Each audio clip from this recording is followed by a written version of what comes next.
Introduction. Most people are overconfident of their value on this planet. Most people can be done without. Said William George Bonin. Overconfident of their value?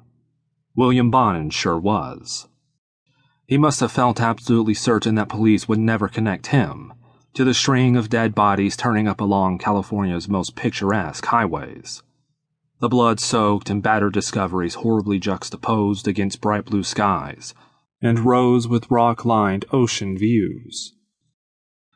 But good eventually catches up with evil, if given enough time, and Bonin's obsession with brutal sex and murder was consuming him much too fast for him not to make a few mistakes.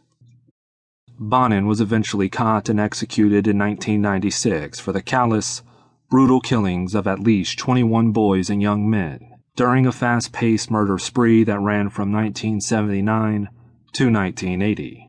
Human life did not matter to Bonin. People could be thrown away like so much trash, completely forgotten in the hunt for a new victim. And while most parents worry about their daughters and warn them to take precautions, they usually forget that 1/3 of all murder victims are male. In the 1970s, it was boys who were dying with increased regularity along the highways and byways of Southern California. That's where Bonin trolled for his victims along the freeways, earning the nickname the Freeway Killer.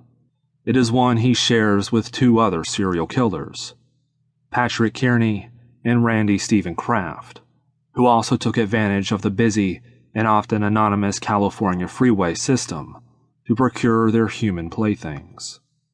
Bonin drove a camo green Ford Econoline camper van, and often used accomplices to either help entice his victims into the van and drive while he raped, tortured, and killed them in the back, or to assist him in the actual killing.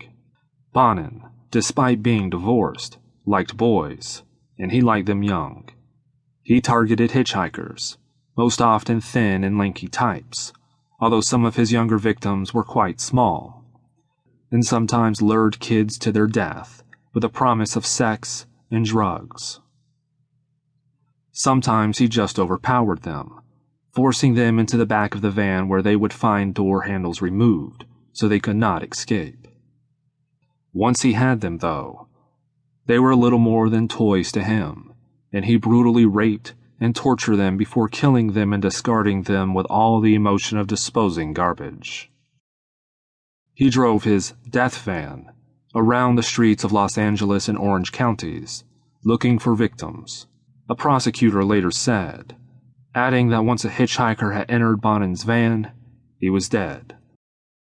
According to one accomplice, Bonin liked to hear them scream, and later, after everything came to light in horrible detail, neighbors would report having heard blood-curdling screams coming from the 1950s tract house in Downey, where Bonin had spent his high school years and has shared with his mother.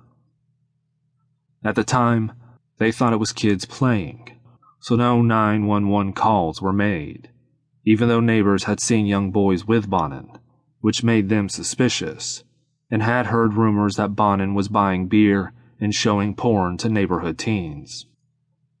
But for a few mistakes, including choosing his accomplices based on lust, Bonin was on his way to becoming the most prolific serial killer of all time.